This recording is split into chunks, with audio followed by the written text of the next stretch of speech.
কবিতাৰ শিৰোনাম পেট্ৰোল পাম্পেই মোৰ নতুন ঘৰ। কবি চাংকু নিৰঞ্জন বাবা।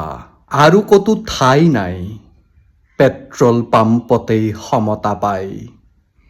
পেট্ৰল পাম্পত ভেদাভেদ নাই, সকলোকে সমানে ৰাম টাঙোন সোধাই। পেট্ৰল পাম্পেই আমাৰ দেশৰ আদৰ্শ ঠাই। পেট্ৰল পাম্পৰ নাই কোনো জাতি, হিন্দু মুছলমানৰ লেতেৰা ৰাজনীতি। সকলোৰে বাবে সমান এখন ঠাই।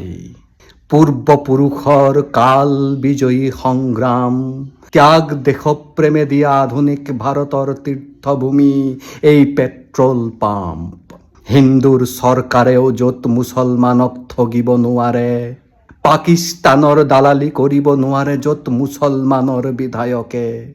ধৰ্মৰ আফিং খোৱা মানুহৰ বাবে এই পেট্ৰল পাম্প যেন ৰিহেব চেণ্টাৰ, য'ত লাইন পাতিলে মাটিত মিলি যায় অহংকাৰ, য'ৰ পৰা ওলাই আহিলে খালী হৈ যায় পাৰ্চ।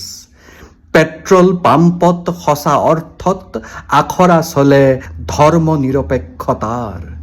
পেট্ৰল পাম্পে সংকটত এক হ'বলৈ শিকায়, সাংবিধানিক অধিকাৰ দিয়ে সোঁৱৰাই। ব্যৰ্থ চৰকাৰক জনতাৰ সন্মুখত দিয়ে উদঙাই। পেট্ৰল পাম্পে কয় বিভেদক পৰাস্ত কৰ, সেয়ে পেট্ৰল পাম্পেই মোৰ নতুন ঘৰ। ধন্যবাদ।